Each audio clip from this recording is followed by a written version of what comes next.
And there's crazy news coming in every second. Wait, did I? What I do?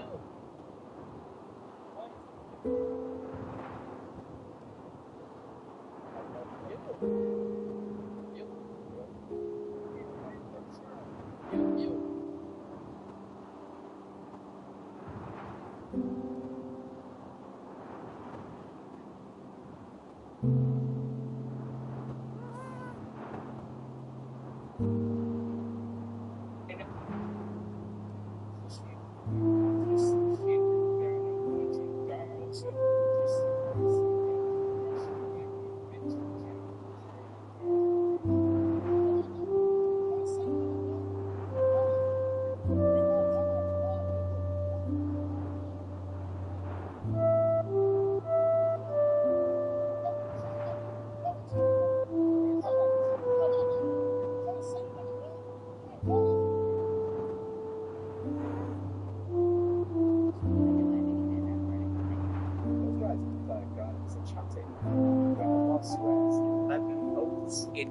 So that you give all of your attention and all of your focus to what Allah is about to say. وَالشَّمْسِ وَضُحَاهَا, by the sun, by its brightness. وَالْقَمَرِ إِذَا تَلَاهَا, and the moon that follows it. وَالنَّهَارِ إِذَا جَلَّاهَا, and the day as it unveils it. وَاللَّيْلِ إِذَا يَغْشَاهَا, and the night as it conceals it. وَالسَّمَاءِ وَمَا بَنَاهَا, and by the heaven and the one who built it, that's 7.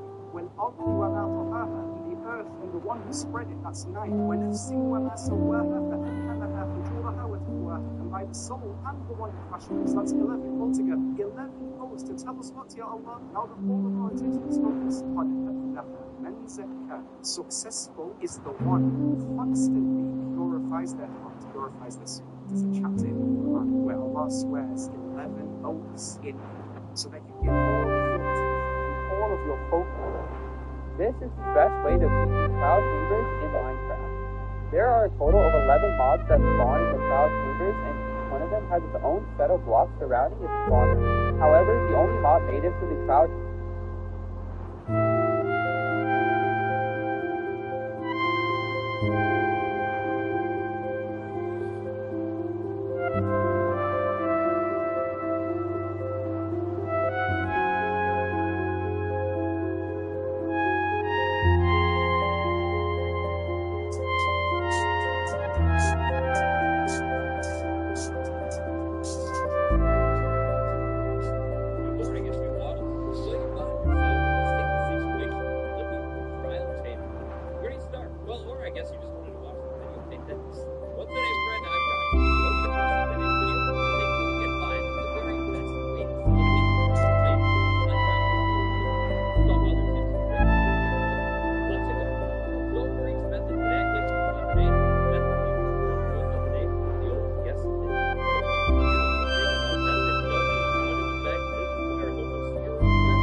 That'll mean that every method I show you today should work no matter what version you're playing. Anyways, we find a random spot that feels like there would be a trial chamber. Stand in the middle of the blocks and start taking them.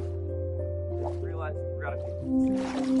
So the thing with the trial chambers is that in the grand scheme of things, this isn't the rarest structure in the world. And it can generate pretty much anything. With that in mind, and the superior gut within you, maybe, just maybe, you'll be able to pick a random spot in your world, start taking down, and run smack dab right into one of these things. Hello, gates up. It's one of the best. Alright? Right next to my little gremlin head statue, I went ahead and built this regular. The best methods to put over here, methods that are still like a method, but maybe not so great, but put all the way down to the other end of the chart. Method number 2 goes by the name of Big Cave Cave.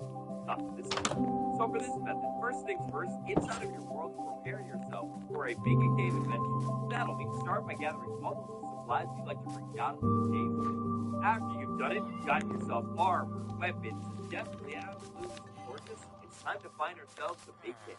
So one thing to know about the trial chambers is that in world generation on Minecraft Java 1.21 and coming to Bedrock in 1.21.10, the chambers attempts to avoid generating inside the Deep Dark 5. That'll mean if you're in an area that has big mountains, I mean, it could work, but maybe you'd be better off somewhere else. Not that it'll be impossible to work there, it just might be easier elsewhere. After a little bit of exploration, though, I found an area that isn't too mountainous. The next thing's next, I'm going to go ahead and go out into the world and find a cave. Then I'm going to move down into that cave and get as far down as quickly as possible. You see, the other thing with trial chamber generation is the fact that this thing is going to generate right around Y0 inside of your world across, well, basically any biome. That'll mean if you're looking for the trial chamber, don't waste your time caving up high in the stone wall and cut right down to Y0, where the deep slate fades in. Now, another thing to know with trial chamber generation is the fact that it can go up and it can go down. However, it seems like with a trial chamber generating right around Y0, from my experience, more often than not, the structure is encased in a little bit more deep slate than it is stone. That means once you find Y0, if possible, go like a little bit below. So once you made it to the right range, inside of a big cave, it's time for a little bit of big cave caving. One of my favorite things to do in Minecraft. Move around down inside the caves until you can find these nice, large, wide open where you can cover like a lot of land really, really quick. After that, I mean, just do your caving thing, run around inside of the cave, and maybe pick up some of the tough, those brand new beautiful tough blocks. Absolutely, watch out for things, creepers. No, 100%. While you're down here, take a little bit of time and mine up the ores as well. In Minecraft, or widening the scope to IRL as well, I feel like there's this unspoken rule of when you're looking for something, you're just never going to find it, basically. So one of the biggest pieces of advice that I can give you when looking for the trial chamber is to not look for the trial chamber. While you're doing all of this mining, pay close attention to the cave generation that's happening around you. If you find anything that is, well, like tough bricky or maybe even coppery, well, great news. This stuff doesn't exist in world generation at all, and if you find this, stay poking into your cave, maybe on the wall or something, or you can just cut it.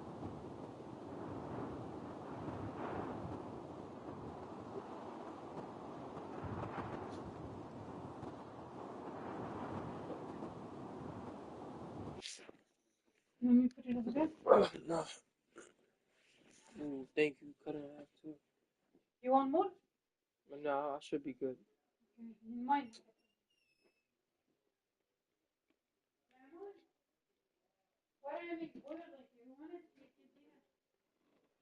Mama, bila mo na bala kaya bila. Sarfa? No, I'm take a shower.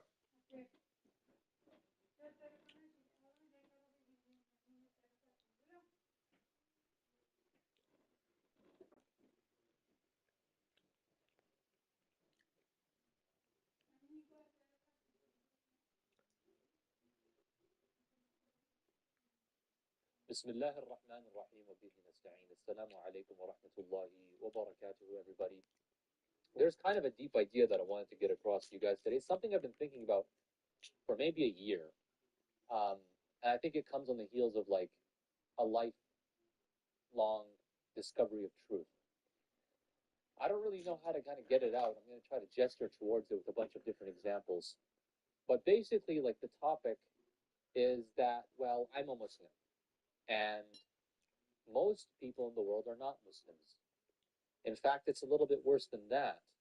Even the people who are Muslims, they struggle to understand life from the Islamic perspective. They struggle to apply like an intuitive sense, knowing that God exists, knowing that everything is predestined, knowing that there's heaven and eternal hell.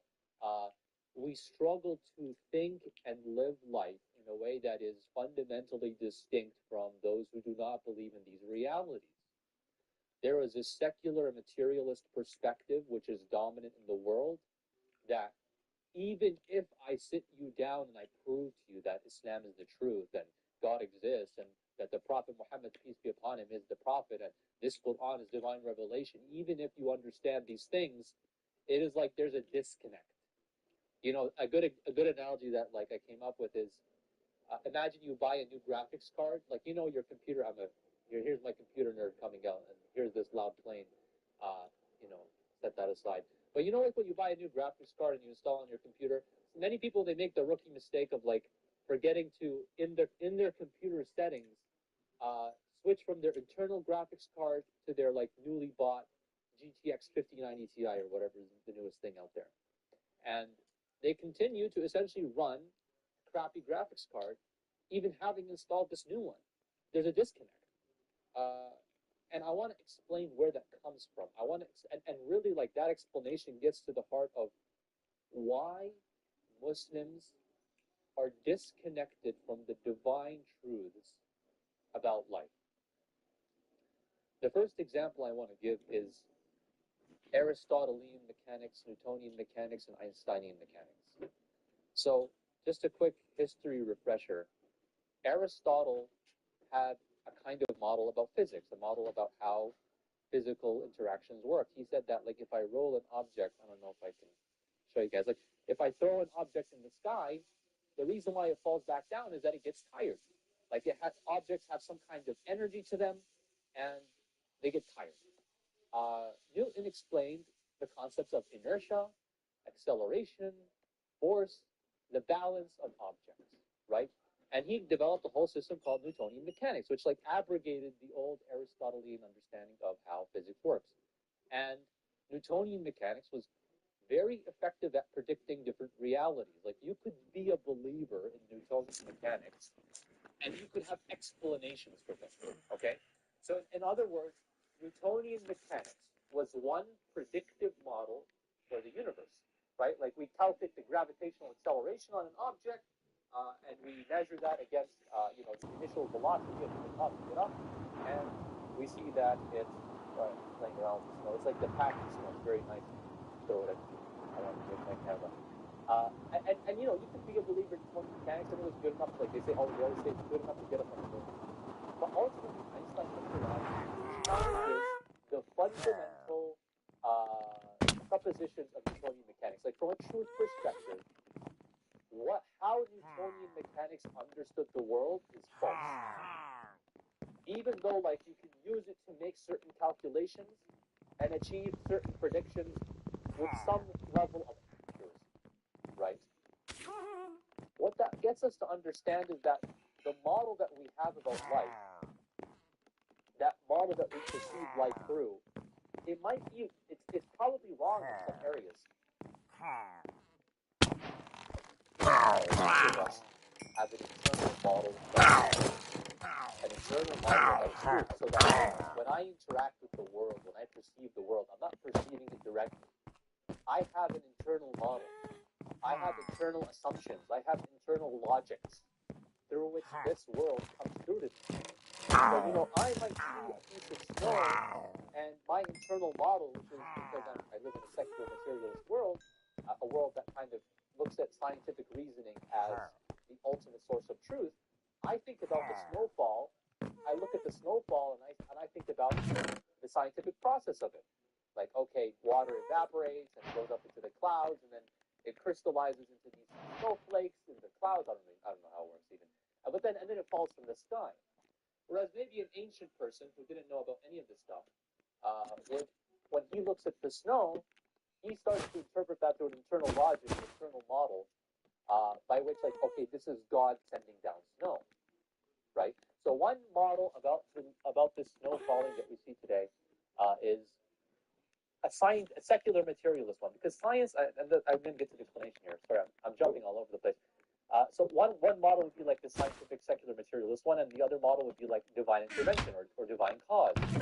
Now, what I want to clarify is like, it's not a contradiction between science and an understanding about the divine, because you can understand that there is a scientific process behind this, which God has set in effect, so to speak. But it's a question of like, how do we think about the world? How do we make predictions about the world? The narrative that the secular materialist tells today is that once upon a time, ancient peoples, they didn't understand science. They didn't understand the way things work. And so as a result, they were forced to interpret the world through superstitions. They don't understand why the snow falls. They don't understand why storms come. They don't understand why, people die. And so the only recourse that they had was to say, oh, it's because God did so. But now that we have expanded the light of our scientific understanding, we no longer need those reasons. We no longer need to understand the world through God. But that's just the narrative that the secular materialists hold about themselves. A narrative which places science as opposed to an understanding about the divine, which is not necessary. That's your model. That's our model today. It's our Newtonian mechanics.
according to the test.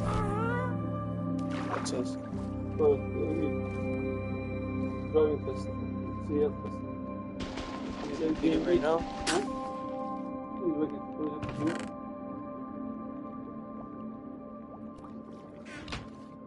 That's like kind of busy. You got to set an appointment like through the DMV or something? Make that. Will you make the appointment for your license? Oh, for a license test.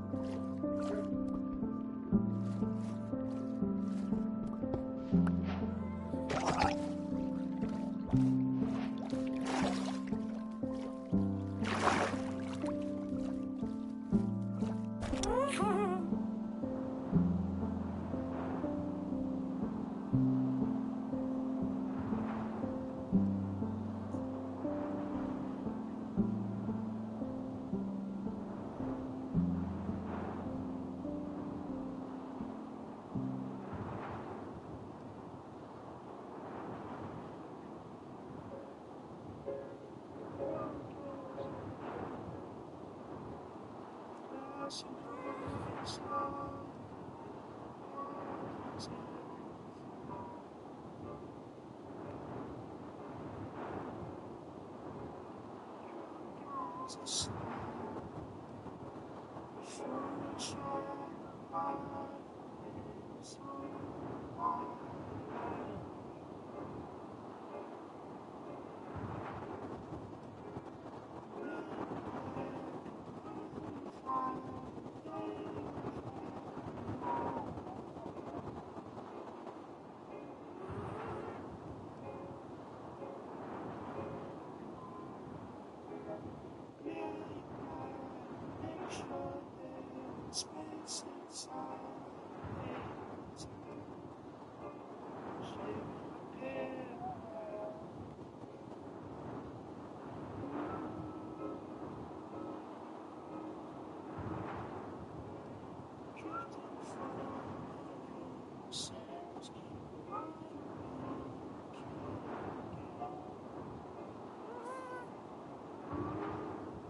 just me.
This when I was broke as a joke. Now I float, now I rise like a rose, feeling rose, Derrick Rose, Gucci flowers in my robe.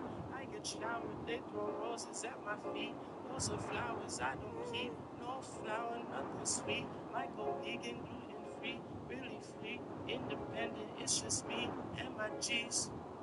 Jordan Rose, Bernie Rose, Maui Rose, Bonnie Rose, Riley Rose, Ose Rose, Sean be rising on these hoes. We'll be rising till the day that I'm dying. This I know, this I know, this I know.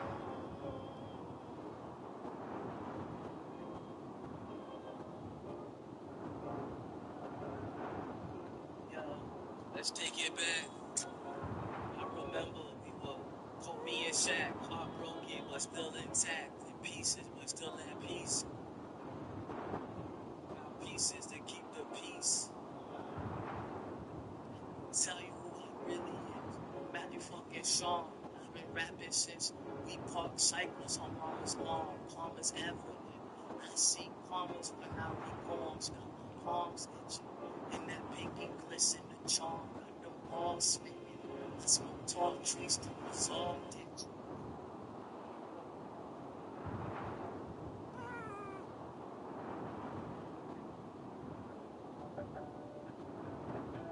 Insert a WordPress website visit.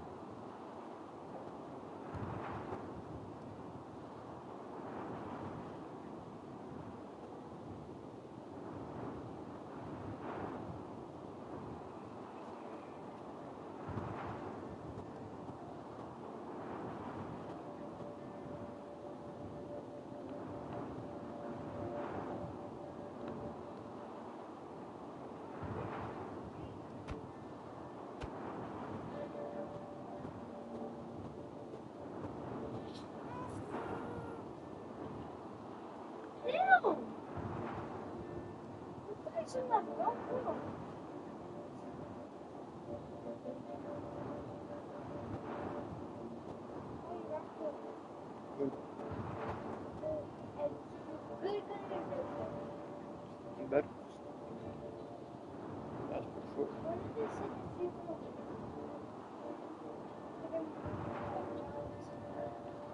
January 7th.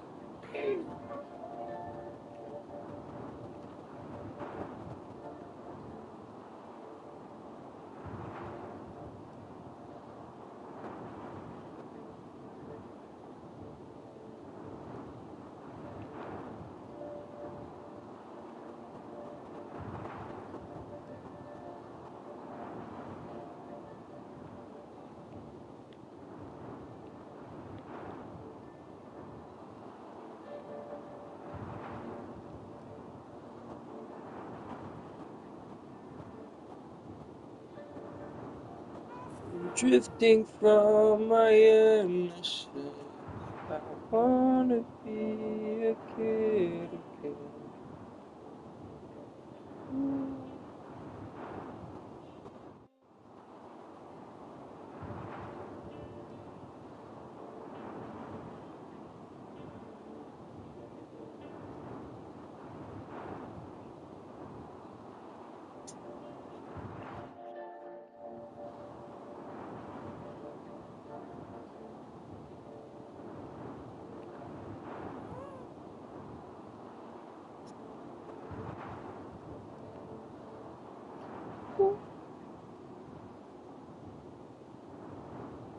I'm drifting from my innocence, I wanna be a kid again. Innocent, innocent, innocent, innocence, innocence.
It's the magic to have fun. Please don't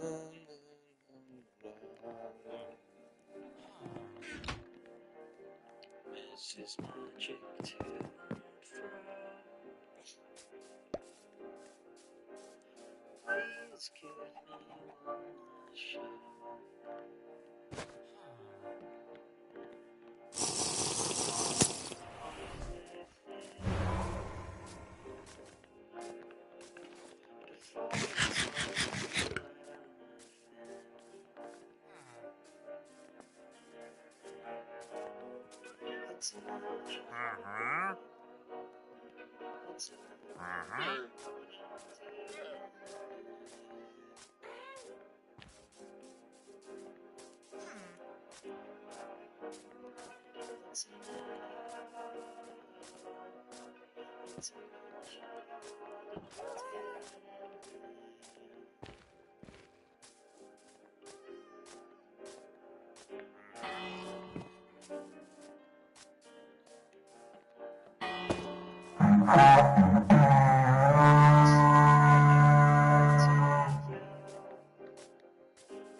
Deep inside my heart to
This is magic to and fro. Just let me be myself.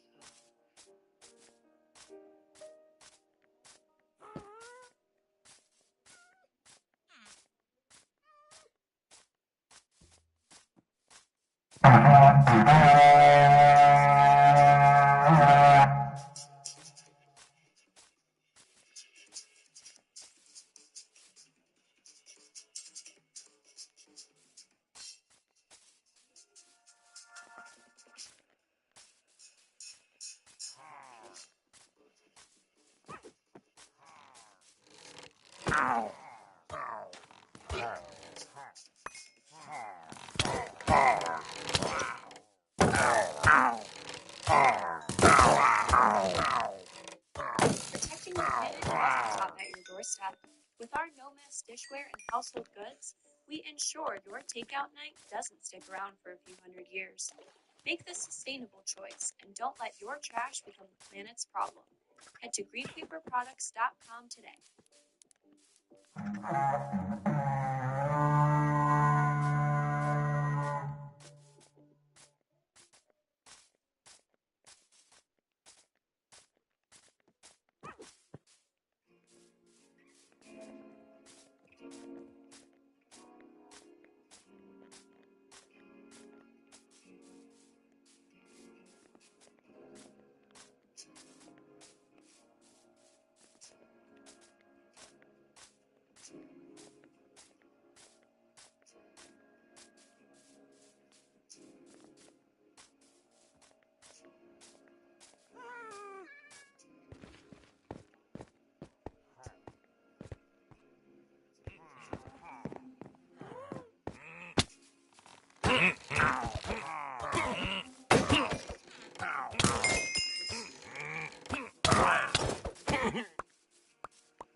That's what I do.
Please, please, please, please, please, please!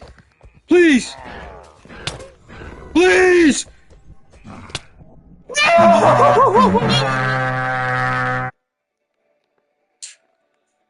Oh! No!